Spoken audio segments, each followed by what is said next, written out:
बहू की बंदिशें। आशी आज बहुत गुस्से में थी, और होती भी क्यों ना। उसे लगता था मोहल्ले की सभी बहुओं में सबसे ज़्यादा दुखी वही है। शाम को जब अभिषेक, आशी के पति, घर आए तो आशी का सारा गुस्सा उन पर निकला।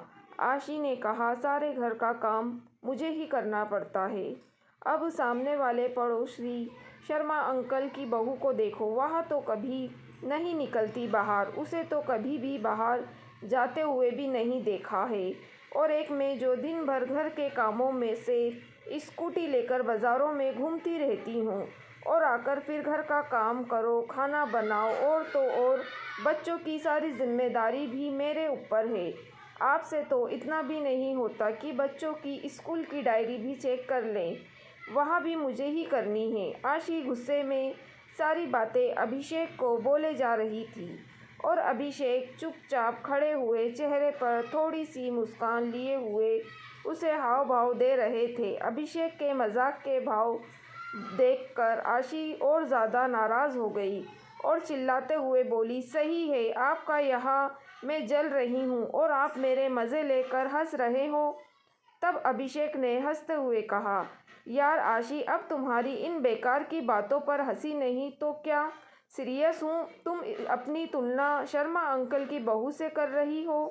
तुम्हें पता है शर्मा अंकल और आंटी दोनों अपनी बहू को घर से बाहर खड़ा तो नहीं होने देते, और बाहर कैसे निकलेगी। तुम तो शुक्र करो तुम्हारे ऊपर ऐसी कोई बंदिश नहीं है।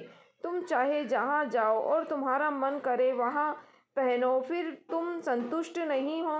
तब आशी ने कहा, यह कोई आज़ादी है मेरी। सारे दिन लगे रहो बाज़ारों में। मैं भी चाहती हूँ कि कभी कभी मुझे किसी चीज़ के लिए बाज़ार जाने का मन ना करे तो वह चीज़ तुम मुझे लाकर घर पर दे दो, और तुम मुझसे तो उम्मीद करना ही बेकार है। कभी तो मेरे एक पैर घर में होता है और एक पैर बाज़ार में।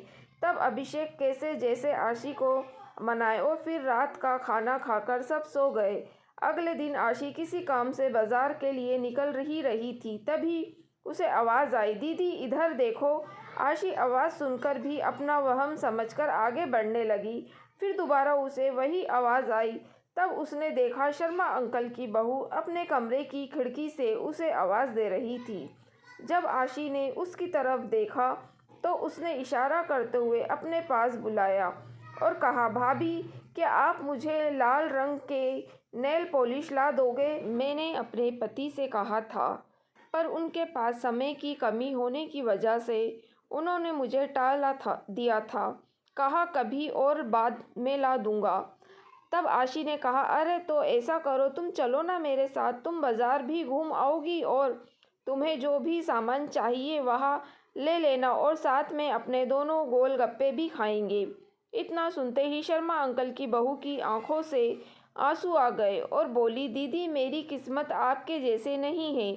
मैं अपनी पसंद से कुछ भी नहीं खरीद सकती हूँ। जो भी कुछ घर वाले अपनी पसंद से लाकर देते हैं वही पहन लेती हूँ। मैं तो बहू हूँ ना, तो यहाँ लोग मुझे कहते हैं, बहू तुम चार दीवारी में ही रहो, तभी हमारे घर की शोभा है। आज के ज़माने में मेरी सास मुझे घर से बाहर जाने नहीं देती और ना ही पड़ोस में किसी से बात करने देती है।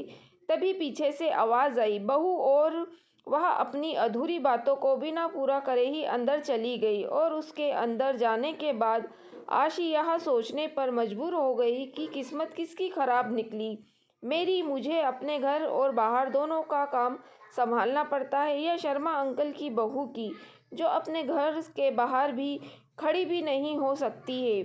आशी सोचने लगी कि मैं तो हमेशा यही सोचती थी कि शर्मा अंकल की बहू के तो ऐश हैं, जो उसे घर पर बैठे बिठाए हर सामान मिल जाता है, पर आज वह अपनी किस्मत को सहार रही थी, क्योंकि चाहे काम के बहाने ही वही घर के बाहर निकल तो सकती है, जिससे चाहे उससे बात कर सकती है, वह पसंद का कुछ भी खरीद सकती है। अगर मुझे ऐसी चार दीवारी में कैद कर दिया जाए तो आज वह भी ऐसे ही तड़पती जैसे शर्मा अंकल की बहू आज झटपटा रही है। आज आशी को समझ आ गया था कि जैसे हमें दूर से दिखाई देता है, सच्चाई में अक्सर ऐसा होता नहीं है।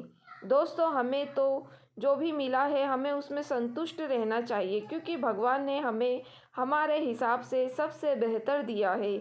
दोस्तों, अगर आपको कहानी पसंद आई हो तो प्लीज़ आप मेरे चैनल वॉइस ऑफ नीलोफर को सब्सक्राइब ज़रूर कीजिएगा और मेरी वीडियो को लाइक और शेयर भी ज़रूर कीजिएगा।